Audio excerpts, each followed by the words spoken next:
They're coming in fast. It's coming in hot today. So happy New Year, everyone. Wow, this is exciting. Whoa, this is very exciting. Okay, Um, everybody's just like sitting at the door waiting.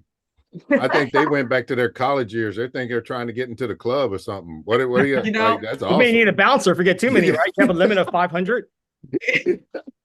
That's head awesome. to head is the hot place to be. So, wow, happy New Year, everybody. Welcome, Uh, welcome. This is great. I love to see everybody jumping in. And we're going to give people a few minutes because it takes a few minutes for everybody to get in the room.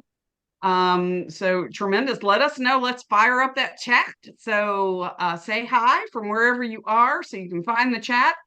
And oh, we got some chatting going. Hey, hey, Sarah, Sarah. Okay, our good. friend She's Sarah working here. kicking us off. That's great. So blustery Charleston, it's blustery just about everywhere. I did not go outside this morning because my hair would have been, completely blown away. So yeah, Charlotte's windy too. So yeah, it's Charlotte. if you're on the East Coast, you are getting blown away. And I was so worried about the timing because the wind is so bad. I was like, if I lose power, right in the middle of this thing. So if I do, keep going because you're on the cloud, you are Well, live, you'll well, stay good that Lord, way. we're going to be able to give a national weather report the way this is keep going. Like we're getting all the weather updates from every area of the country, Of and the except country. So Brion is telling us howdy from Texas, so it must be hot as all get out there, like it normally is. oh yeah, always. Now, have we gone international? Do we see any of our Canadian friends on here yet? Oh, not yet. All Oh, right, Canadian friends, let's hear from you. So they may be frozen. It may be the yeah. frozen tundra up there. So, well, I've got 12 Blizzard o'clock in on the nose. Oregon. And even though people are still just pouring in here, if you joined us thinking that the lovely Anya Chrysanthon was going to be here. Your eyes do not deceive you. So, Anya, we see you, we love you, we miss you, and we understand and thank you for not sharing your croupiness with us during. So We I don't feel need like that. we could have caught it just over the airwaves because she sounds terrible. I know she feels terrible. And that post holiday croup that everybody gets. So I'm just grateful Yeah. we're not already at the International Builder Show. Maybe we'll have a little bit of time for that to pass through. Yeah, I Everybody hope get so. Oh get my through their gosh. winter sickness and then come to IBS healthy. Yes. That would be great. So that's the plan. If you have not yet registered for the International Builder Show, buildershow.com, I strongly encourage you to do so.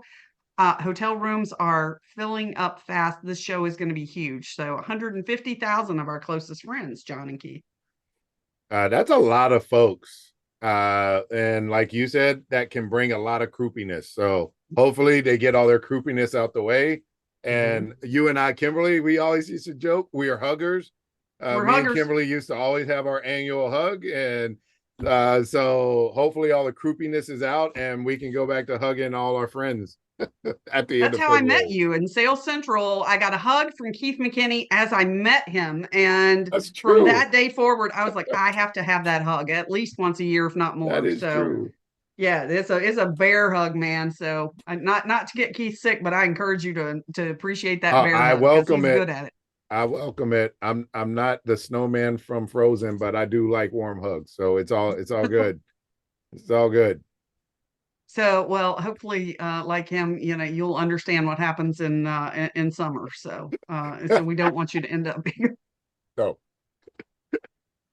All right. Well, let's get this party started. So, and again, keep that chat fired up. We're giving you guys a sneak preview today of a presentation that Keith and Anya and I are doing at the International Builder Show. It's called "You Bought the Tech. Now, how do you get your team to use it?" We're looking for you guys to chime in because this thing has not fully been written yet. So today we're going to hit some of the hot topics. We want to feel where you are with this, and we're going to provide you some guidance. But we're definitely not. This isn't the final program, so this is just a sneak preview. And then to further confuse things, we have the amazing John Lee, the founder of Anewgo, right here on the program. I have another program at the International Builder Show that I'm doing with John. about all things AI. And I'm telling you, John, we have Bassam on there, we have Carol Morgan on there, we have you on there, we have Patrick Murphy coming on, we have who else do we have? Oh, we have Will Zhang coming, and I mean, so we hit the experts. So I don't pretend to be the world's greatest expert on AI. I love it. I love using it. I'm a little scared of it, but I love it anyway, and I use it, and I'm trying to understand it as best I can.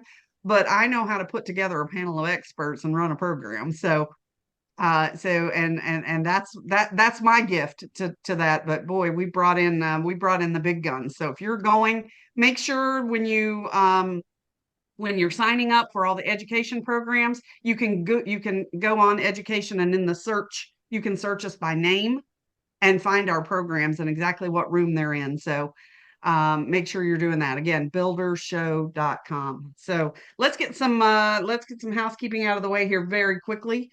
My name is Kimberly Mackey, and this is Head to Head. Head to Head started as a program. Actually, it started as a debate that Myers Barnes and I were having over the phone one day. And I said, wow, wouldn't it be incredible if people could join in and be a fly on the wall for this conversation? Because if we do say so ourselves, we were laying down some gold. And it was absolutely a fantastic, thought-provoking conversation. And that's what Head to Head is designed to be. So since December of 2020, I've been doing this about every other month and bringing somebody on. Now, normally Head to Head is mano a mano. Today, you can see this topic was too big. We had to go 3. So in the meantime, my company is New Homes Solutions Consulting. And what I do is I go in and I make sure that all of your systems, all your parts and pieces work together so that you can create the ultimate customer experience and make sure that sales is the engine that drives your train rather than running it off the tracks. So if you're just getting sales, that's what your trainers come in and tell you to do. And I do train, but I'll make sure that all the parts and pieces all support the whole so that your sales are profitable and sustainable, and more importantly, predictable. So that's what I do. If I can help you with that, give me a shout. Here's my contact information. With that, my friend Keith, take it away. All right. Hello, everybody. My name is Keith McKinney. I am Vice President at New Homestar. New Homestar, we started in 2008 with the idea. Yeah, I know what you're saying. Great year to start a new home sales company. But we started in 2008 with the idea that was the year when everybody was trying to figure out how do they decrease their fixed overheads but yet still have good sales performance. And so that's what we do. We partner with builders all over the country where we become their sales organization. And we are in there day to day, shoulder to shoulder with them, and managing and operating and running their sales teams. And New Homestar gets this breadth of knowledge where we get to work with fantastic companies like my colleagues on the Zoom with me today, and we deliver high performing sales operations for home builders across the country. So pleasure for me to be on this call with Kimberly and pitch hitting for Anya John as we hopefully drop some nuggets for you today. All right, thank you. And John, take it away. John, not Anya. Yeah, not Anya. Everybody thinks Anya's my boss, but she kind of is in the sense because she asked me to pinch hit for her today. She's sick out. So I feel like a backup quarterback in the middle of the playoffs, and I just got the playbook here. But we're going to play along here. I've been doing this for a while. So I'm the CEO of Anewgo. Started out as Rendering House back in 2001, doing a lot of visualization content for the builders. 2020, we made a new goal of it as a software prop tech company so that we can provide more interactive content and channels for today's home buyers to do more and more of their shopping online, from finding, designing, experiencing, and maybe even buying online, of course, with the help of real people like Keith and Kimberly's crew. Yeah. Well, thank you for stepping in at a moment's notice. I have one more slide to share with you, and basically mark your calendars for March 12th because that's the next head-to-head. Who's going to be on it? Well, honestly, I have no clue. So, and the reason I don't is because we have the Builder Show in between. So I'm going to be scouring the Builder Show, attending those education events, trying to uncover the latest and greatest, and try to bring you somebody new and different and some exciting conversation. So, but mark your calendars for March 12th. Of course, you can always register at newhomesolutions.com/head-to-head. And you can also catch up on any of our previous episodes. So with that being said, let's stop sharing slides, because this isn't about slides. This is about conversation. So Keith, I'm going to ask you to talk about, why are we even talking about this? What's the challenge here? What do we need to do with this information? Because I see that we have leaders, sales leaders on here, and we've got salespeople on. I mean, we're running the gambit. We've got company leaders. So let's address this for all. Why? Let's hit the why. Okay, well, I'm just gonna come in hot. We might as well. This is head to head. I'm gonna come in hot. Listen, when we have tech that has been purchased by the builder and everything else, and they're like, well, I hear it all the time. Why aren't they using it? Because I said so doesn't work. Like, you're just telling us, oh, well, you need to do it because I said so.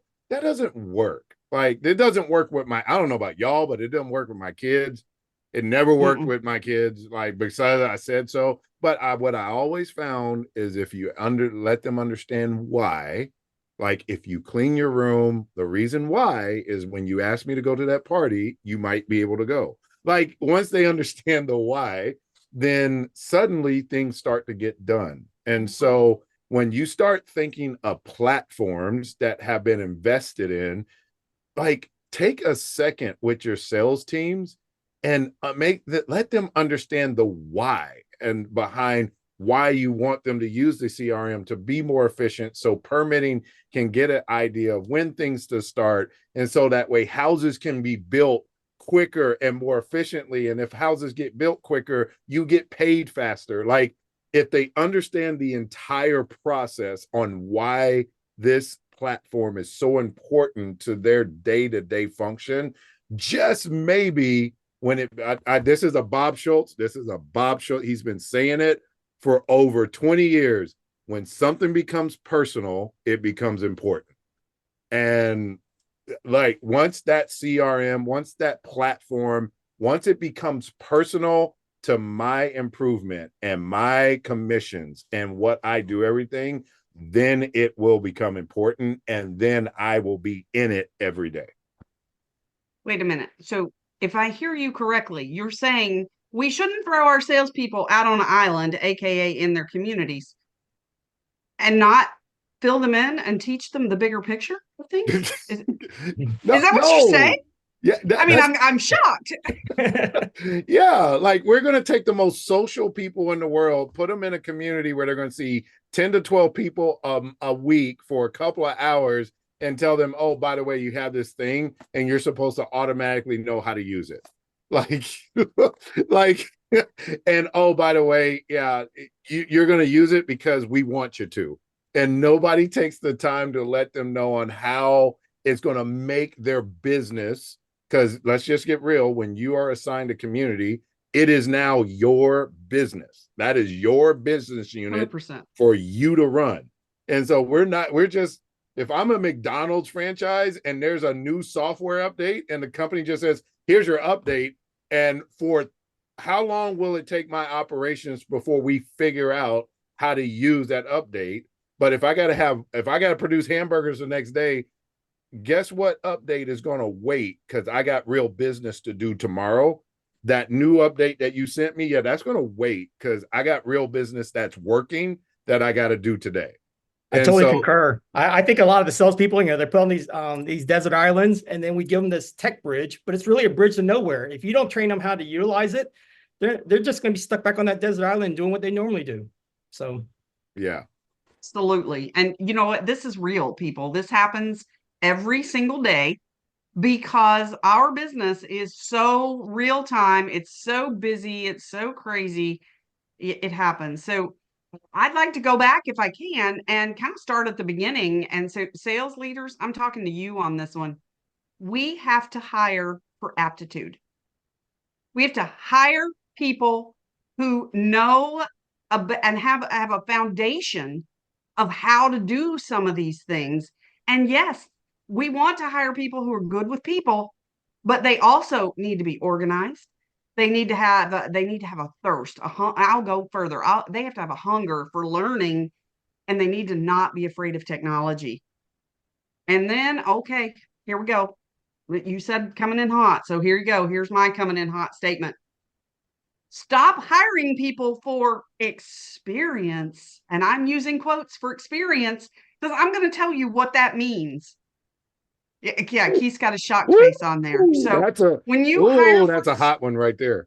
I'm just saying right now, if you hire people who have experience, what that actually means is they failed everywhere else.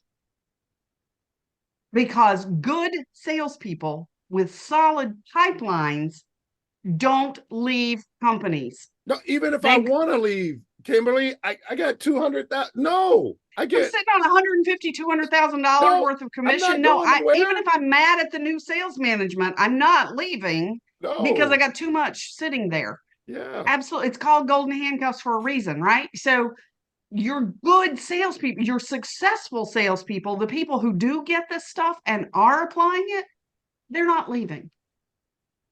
So fire in the belly. Yes. Yes. I love that. You've got to have that fire in the belly. That's perfect. Exactly. Those are the people. Hire for aptitude and okay. Train them for skills. Yeah. That's going to take some time. So one of my clients, I'm so proud of him. So he said, you know what? I'm done with this. I'm done with shuffling and recycling moderate and these people around. I'm going to bring in people brand new, wet behind the ears. They got to have they're going to pass my aptitude test. I want to know that, do they have the right attitude and are they willing to learn? Are they coachable? And then I'm going to take 3 to 6 months to train them so that they learn what they need to learn and they learn our business and not just throw them out in a community. And I went, oh my gosh, that is music to my, thank you. Finally. Yes, absolutely. Hire for that aptitude. Let's bring in people. And it does take, whether you throw them out in a community or not, newsflash, even if they are experienced, it takes them 6 months. Can I give a real life example of this that just happened last night? That just happened last night because it's a great platform to what we're saying. The Michigan Wolverines won the college football championship last night. I think I saw something about that. And what is amazing, without getting lost in it, right now the big debate in college football is the transfer portal, where other schools want to go in this portal to recruit experienced players to build a team so they think they can win the championship. Do you know Michigan had the fewest number of transfer portal players out of anybody in the Final Four? And they won the championship because they know how to recruit, well, technically they hire them now, but they know how to recruit and they know how to train them. And that kid McCarthy, he's been part of the program for 3 years. And so he wins the championship. So that's just so real right now, where when you can bring in your own people, train them the way you want to train them, and then have them perform the way you want them to perform. Oh my gosh. That's where it's at. I know we could do an entire section on that. But that begs the question now is, okay, but Kimberly, I already have people hired. Well, when you do this and you bring in new people, your seasoned people, get excited because that energy breeds excitement and activity creates activity. And then the seasoned people are like, wait a minute, why is this new person coming in and they're succeeding? And I'm struggling over here. So one of two things is going to happen. They're going to take their excellence elsewhere, which we've already said. Good people don't leave because they are successful, or they're going to go, wait a minute, maybe there is something to this technology thing. Maybe I should do this because I'm hearing these other people talk about how much easier it's making their life, because new home sales is hard. Yeah. But there are tools out there to make it easier. And I got to tell you, people, it's wrong to do what I was hired, and literally I was put in a community that it was nothing. It was a community. There was dirt. And it was a whole new concept because nobody was doing neo-traditional back in the day, 100 years ago when I started. And it was, here's the keys, Mackie, go sell something. And 3 months in, I'm going, is anybody ever going to train me? And they're like, well, what do you mean? You don't need training. You're selling homes left and right. And I'm like, there has to be an easier way to do this, man. There just has to be. Yeah. And somebody gave me a book, right? So I read the book, and then I started going to trainings, and and the rest is history. But train your people and train your seasons people. I get all the time. I get people who call me and they're like, well, we have seasoned people over here, and we feel like they're doing all right. I'm like, no, no, no. Include your seasoned people. They need to be re-energized, and sometimes just even reminded that they used to do something and it worked so well they stopped doing it. Yeah. So, so definitely, like, hire. Let's start with the beginning by let's change the way we hire. Let's change the way we bring people into this industry. And that means you've got to change how you pay new people, because if you're going to train them for 6 months, they're not going to work for free for 6 months. No one can afford to work for free. Pay For them sure. while you're training them. That is why we can't get new people in this industry, because it does take 6 months to get paid. So, and yes, seasoned people are more likely to get burned out and checked out. Include your seasoned people, give them the love too, because they need it. So John, in addition to these sales skills and getting the right people, what's coming down the pike that they need to look out for, that they need to know is on the horizon? Well, first of all, you guys did start off hot here, and I got to keep the fire going. I echo what you're saying about hire people with the aptitude, but just seeing what Sarah Williams wrote over there, hire those with hunger for learning. I say hire people with an attitude as well. And one of the things I always say is, try to find people and find within yourself the yearn to learn, and then learn to earn great returns. Because when you're trying to adopt new technology, you have to have that passion to leave something that you're comfortable with, that you mastered, to do something new. And that has to be self-driven. I mean, and just getting back to technology, one of the things that we have learned over the last few years, maybe even a decade, that more and more people are shopping online. Over 90% of the people are starting their new home shopping process online.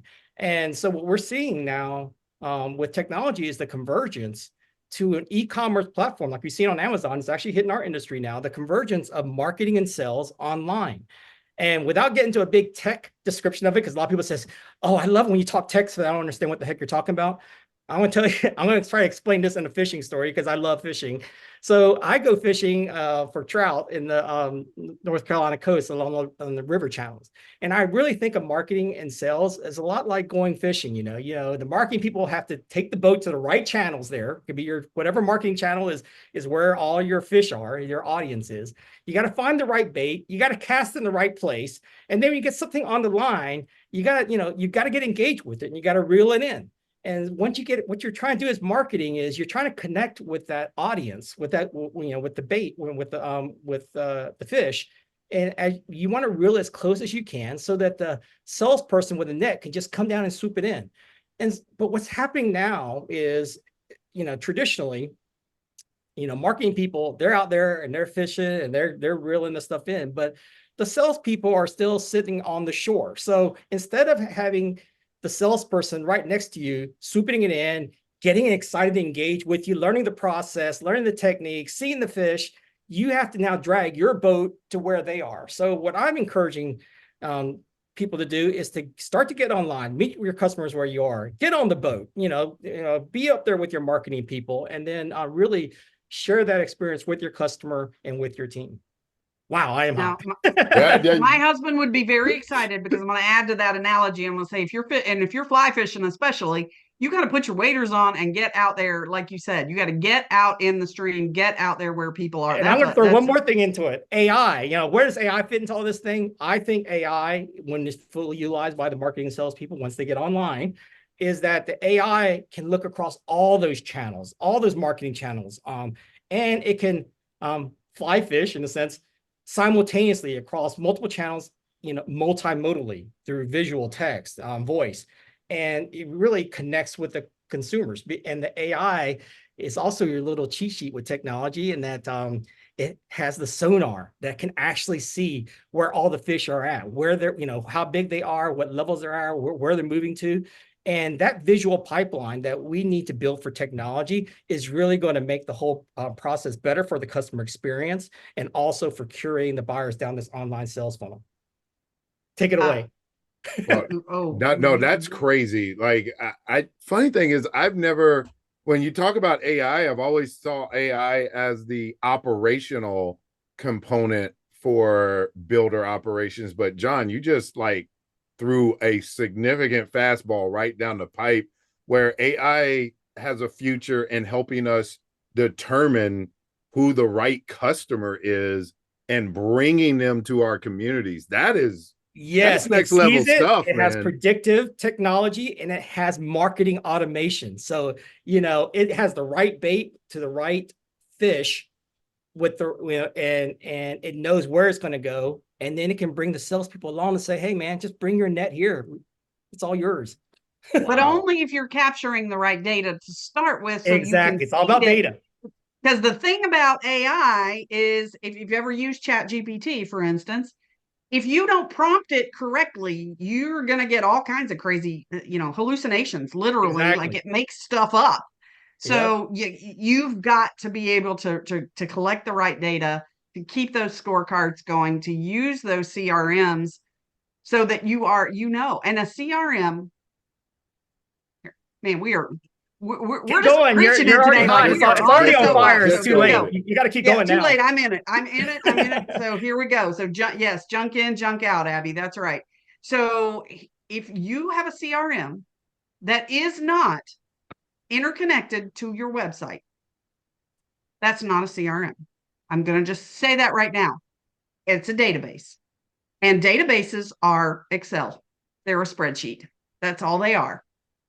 They might be one that you can send out a mass email from. That's not a CRM. CRM does so much more. It needs to be connected to your website. You need to know who those customers are, what socials they're on, what are they saying about you. All of their conversations captured in one location. We need to have a pipeline of individual customers so that we can see activity. Where did they start? When did they identify themselves to us? How did they come in the funnel? What activities have they participated in? Are they shopping on your website? Are they playing with your interactive floor plans? Are they hitting that Anewgo site and looking? And these are hot buyers, no matter what they're telling me. We're a year out, we're 2 years out. Some of my buyers with the active adult, maybe 5 years out is what they're saying. Well, guess what? 5 years out can mean a year out. If you're dealing with an active adult buyer and they're truly that engaged, then that means, they're telling you because they're trying to push you off. The other thing your salespeople need in order to engage with your CRM, they need to see the reward. I always say reward right behavior, right? We should do this throughout our company. If you want something to happen, reward people for doing it.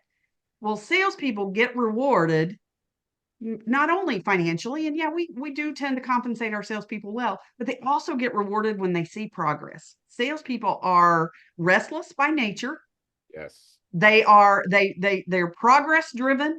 They're going after it, man. They want it to happen. So when they can see it happening bite by bite, so a visual pipeline, and yes, I'm talking to you, industry CRMs.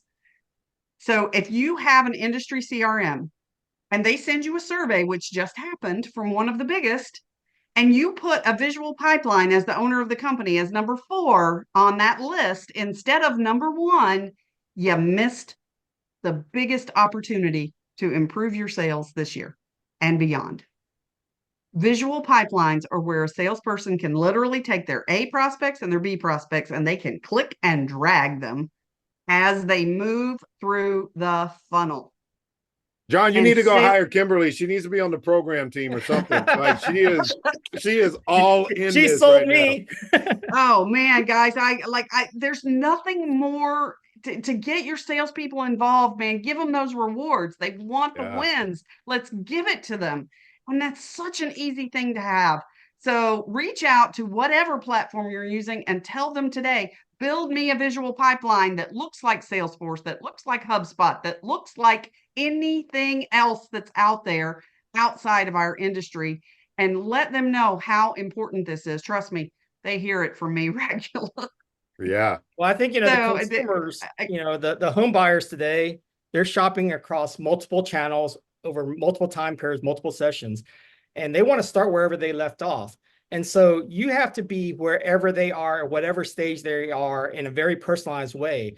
And so that's the importance of building that ecosystem. And that ecosystem is an integration of all these other systems that you have, that they have to work seamlessly and be able to speak bi-directionally. It's not just only going down, passing information down the way. You got to go back and also communicate, hey, this is what's happened. And also that data is now captured for the next set of players of buyers that come down the pike, so that you can be more predictive and give them a better customer experience, and help the salespeople too. So that ecosystem of omni-channel integrated data is going to be integral for online shopping.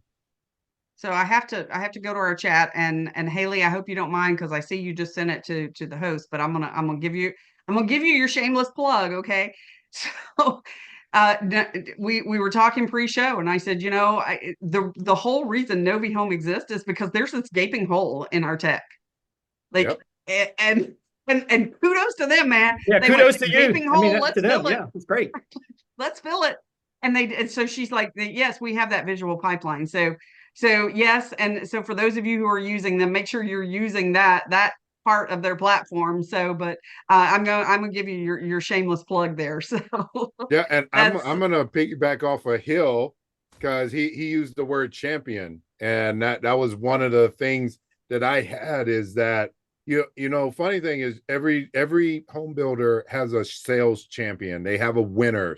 And they have a group of people who know the builder. They love working for the builder. They have their community on lock, and they are winners. But do you know what winners do? Winners win. And what they don't do is do things that make them lose. So if you have salespeople continuing to win using their own system, but you don't give them any support when you introduce this new tech, and in their mind, okay, I'm gonna turn away from what makes me win and be a champion and do something I have no support in and gives me the opportunity to lose. You are asking somebody to do something that is against their nature, because what winners do is they win. And so, we lost John.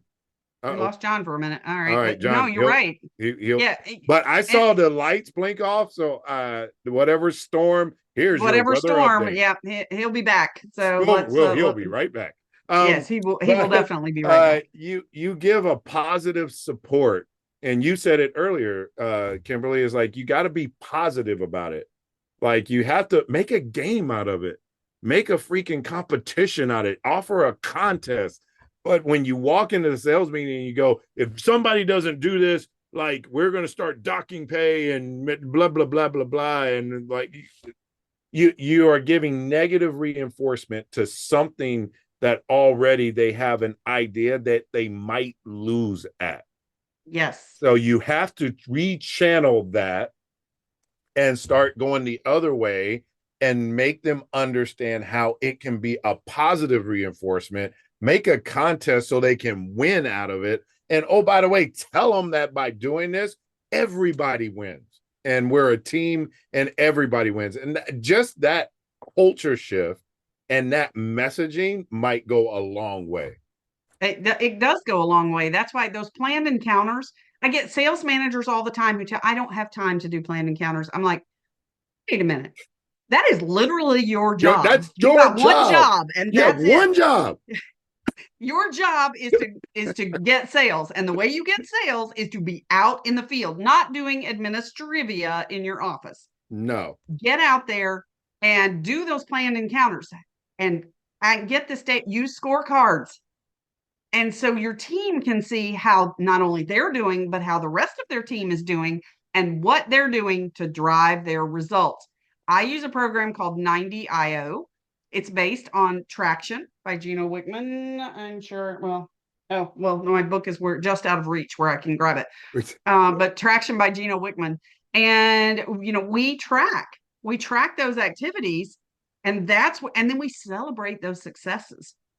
Right. If you don't have a culture of celebrating successes and celebrating wins, that could be why you are not as successful as you want to be. And that it could be the reason why your team doesn't do it because you told them to, and they're not using your tech. Yes. So combined with the CRM, I manage teams all across the country, as I know you do, by using CRMs, because if it doesn't happen in the CRM, it didn't happen. So, and thank goodness, there he's back. Boy, sorry, the internet took me down, man. Nobody wants to speak today. It's happened to me as I'm hosting, so it happens. So that's the beauty of going live. Anything can happen when you're live. So that's a perfect example of it.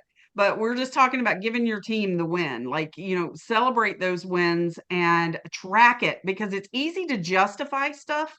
It's easy to go, well, last week, we were a little off on traffic, or last week, we were opening a new community, or we had that realtor. If you're not tracking it, you can't see what is the catalyst for the results, and those scorecards and those visual pipelines. And if you ever want an example of a visual pipeline, I've got a dumbed down version just on a spreadsheet I can send you to show you what it looks like.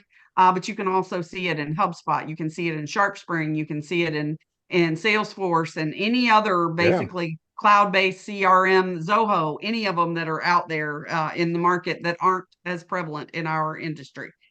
And Nina just sent us a good message in that sometimes we have to rechange our expectations when we roll out new tech as well.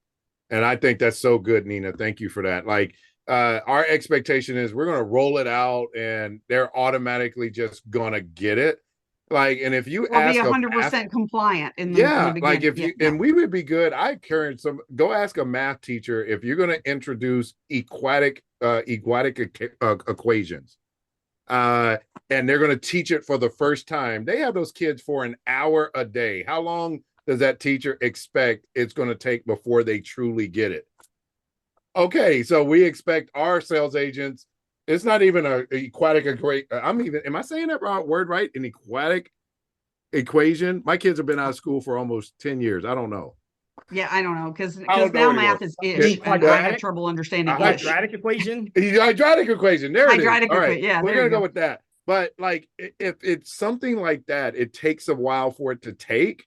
We have to change our expectations that the first rollout is not going to be instantaneous right away. And so sometimes we got to check our expectation on when the engine is really going to start being oiled and running as well.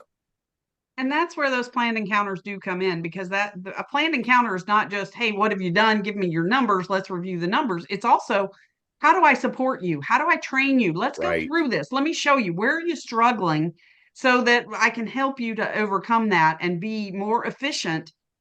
And, and I've got some salespeople who really struggle. They need things very visually, and they're trying to adopt the technology, but they're struggling. And it takes, it's taking months where, because of the way they learn, they're kinesthetic learners. Like, you've really got to focus on what your salespeople, where they are, and help them to get there. Right on. So, John, let's go back though, and when we talk about AI, but let's also talk about what the tech skills, like what kinds of things do the salespeople need to be focused on? And I guess we're focused on sales, but it's also sales and marketing and companies on that integration cycle. What should we be looking at? Well, I want to speak to it in a broader sense, because I think to get into details, it really needs to be that almost like evaluation of your sales team. What do they know? What do they want to know? What do they need to know? So at a very broad level, the way we try to get adoption of technology, even in our own tech company here, is what I call it, et cetera, et cetera, et cetera. Education, training, and consulting. At the education level, it's things like this. Is like, following webinars and podcasts and getting news feeds about AI and the technology that you need to know or want to learn more about, and finding those mentors like you're talking about. But one of the things that you can maybe get your vendors like us and I'm put pressure on my peers here, is to get your vendors to allow you to try before you buy. At least with AI, you can try different platforms for free before you buy the paid version. So try it for your personal use as well as business use. But get your vendors to maybe give you a free demo app that you can play around with, or even a free trial period without any subscriptions, so that you don't have to take that risk of cost and you can. And also, I hesitate this, but also push for even free training, at least at the onset, so that they have a vested interest in you. And then when it gets to the T part, that training part, I say the way to start to adopt, take it a little bit at a time here. Address the ones that there's more gain when you kill the pain. And what I mean is find the tasks that are boring, repetitive, clerical, robotic, things that you're inferior in or that you dislike doing. Use AI and technology to get rid of all those things, because those are things you don't want to do anyway. Take that job. The other thing is start with the little things, the small tasks, the little objectives. And once you accomplish those things, work your way up. And then once you start to master it, I say start to get the biggest bang for your buck type of technologies, the technologies that allow you to do much, much more with much, much less. And it gives you that superpower of being able to do things at a massively large scale, and that you can multitask in ways that you can not do. That's not humanly possible. And then with GPT, you can even start to create your own self-help manuals. You have a great knowledge base. You have a great process. Feed your own GPT there of your best practices and stuff. And that becomes your AI playbook and your secret weapon to beat others with. And then if you have you're using your whiteboard. Those are you just dropped the nugget on me. Oh yeah, using GPT to create a manual. What? Yeah, for yourself. And then you can, now you can ask yourself sometimes, and you learn from all the things that you learned over time.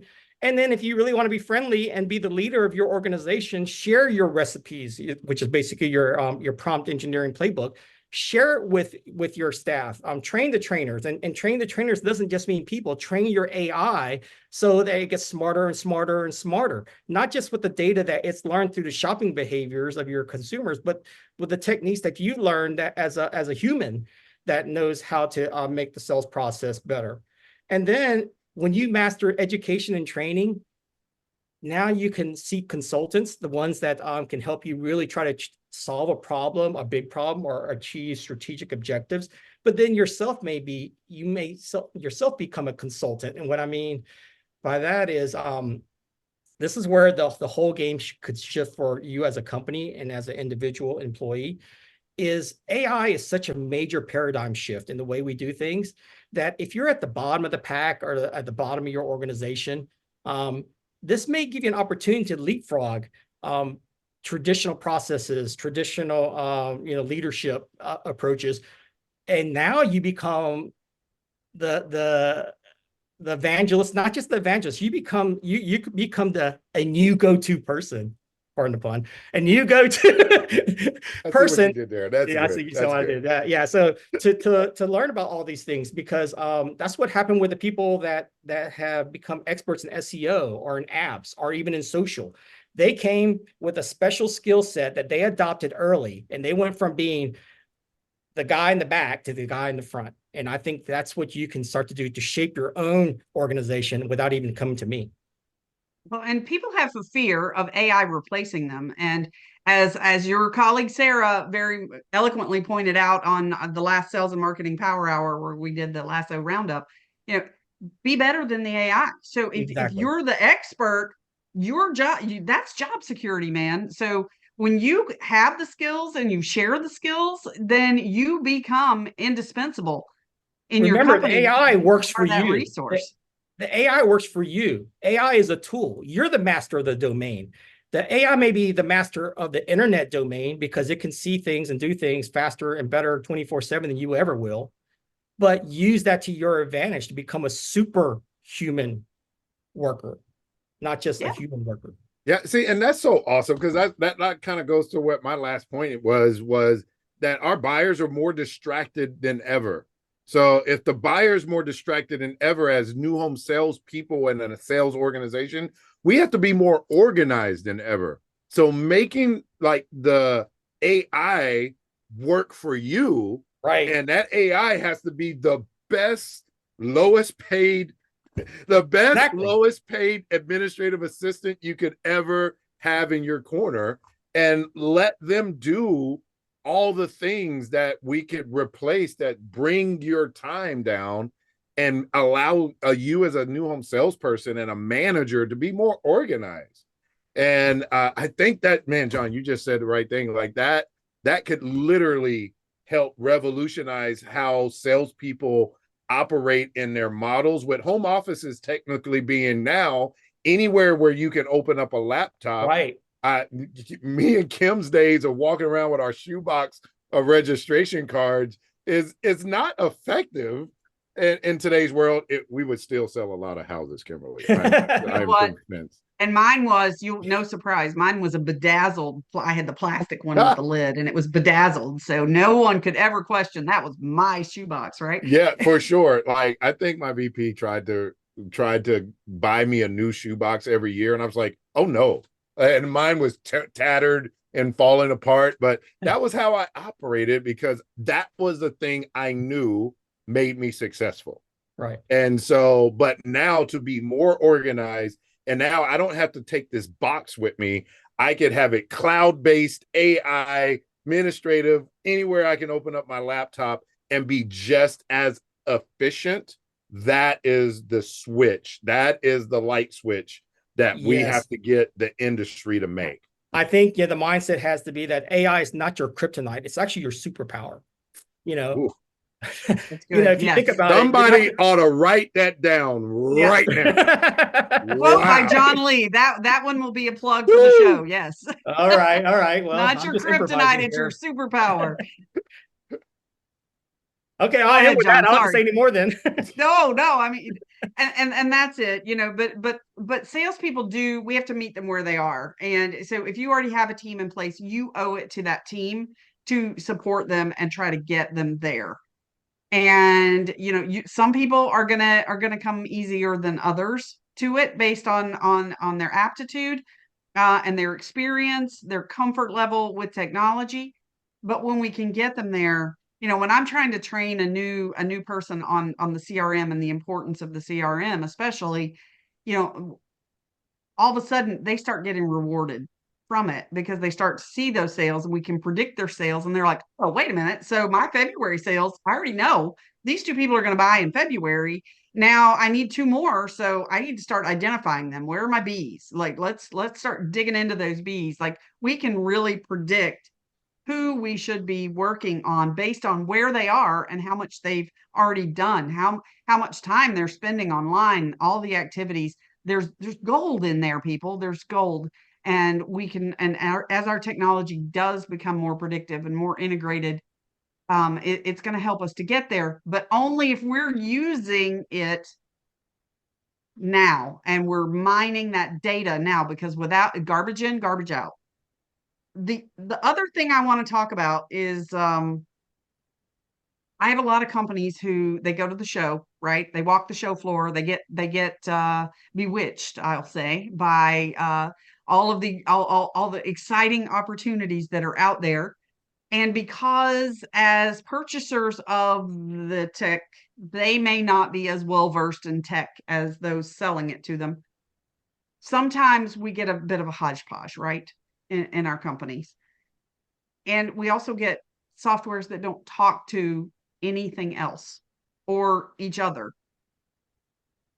And so somebody think about, before you purchase anything, does this integrate?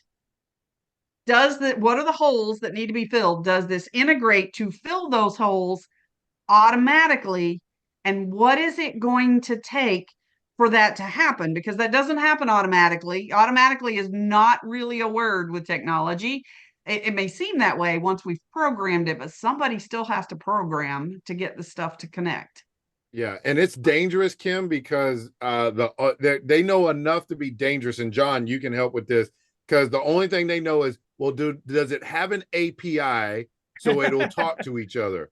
Just because there's an API means that it's going to fill the hole that it's supposed to have, that it's supposed to fill. Yes, and echoing both of your points, I mean, in a very simple way to ask your vendors, does your system integrate or does it isolate? Does it? Sorry. He's just dropping laying these down the gauntlet. one-liners. Good Well, I Lord. just, I mean, Anya. at a very practical level, because if it doesn't integrate, then it's on its own island.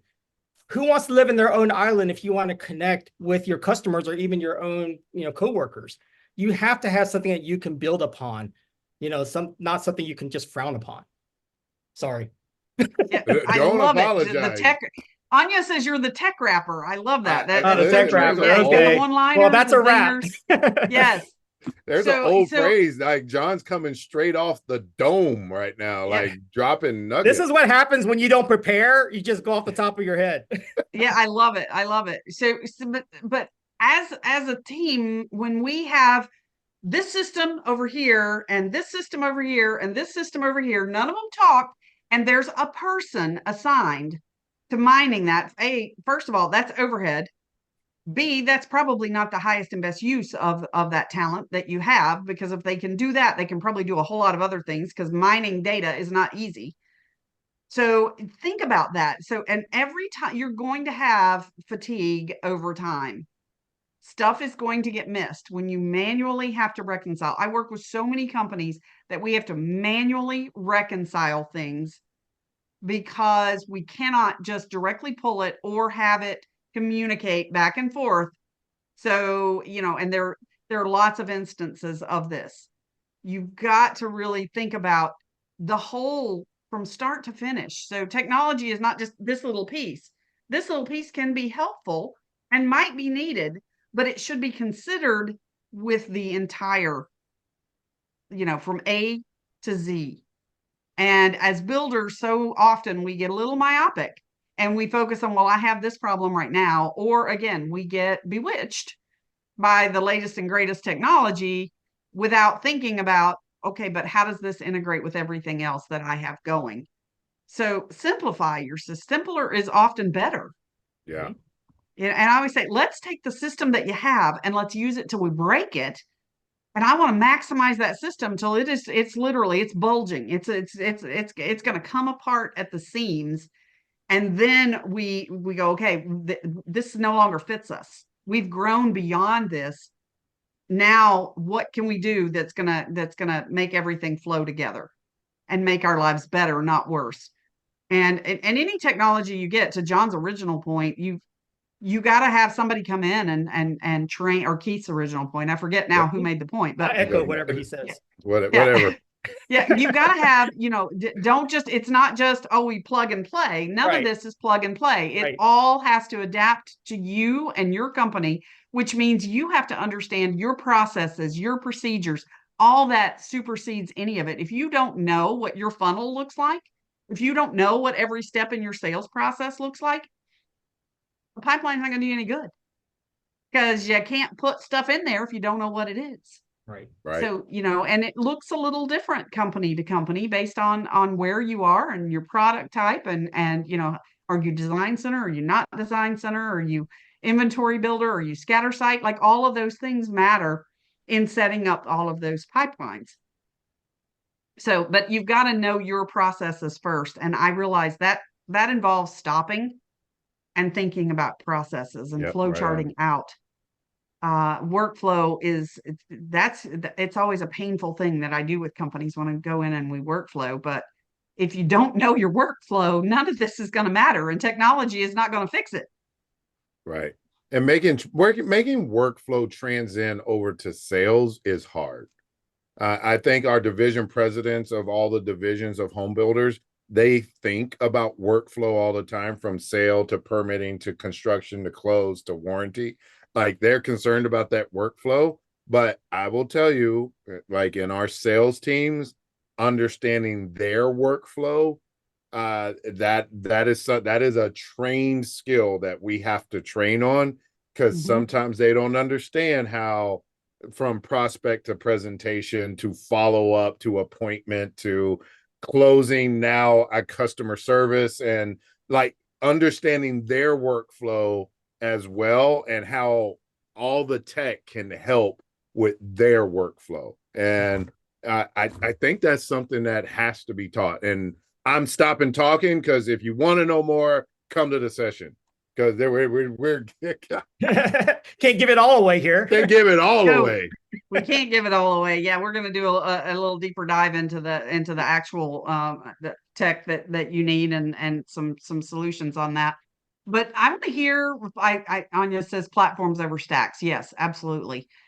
We've thrown some buzzwords around. I want to hear from you guys. So fire up that chat. You've done a great job keeping it going and agreeing and chiming in here. But let's get some questions going too. I mean, you've got John Lee and Keith McKinney here, so that doesn't happen every day on Head to Head. So let's take advantage of that. Let's ask those questions out there and what you'd like to see us cover that maybe we've missed on this. Hopefully, we've given you some food for thought. And it gets very specific when you go in company to company and you're actually looking at how to tie what they have together and what they need or they don't need. But yeah, I could go back up and see something that Nina put in here. And it's so she's asking, what is the new system missing? How can we make it better? Like before you go buy a tech, does any builder stop to go into the sales meeting and ask, hey guys, here's the problem we're trying to solve. What features would you be looking for? Right. Rather than buy it, wait till they try to implement it.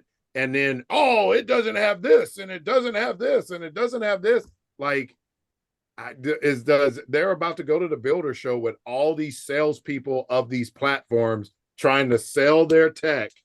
But do they have the questions that their sales teams are saying, hey, if you're going to buy something, can you see if it has this? Can you see if it has this? Because God forbid, if I leave this house to go buy something and I don't have the questions that I need to know before I come back. Because guess what? If I come back and it don't work, what do I got to do? I got to take it back to the store and buy something else. So like asking the sales team, like what would be beneficial for them, man, how smart would that be?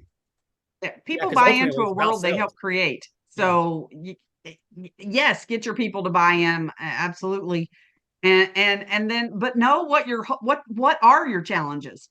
A lot of times we just know we have a problem. We don't really even know how to articulate it. What is the real challenge? What do you really want to see happen? So, see Ben a full tech demonstration. I'm not sure what she's asking there. Okay, share some tips on how to maximize follow-up, like using the Insights Analytics products they have.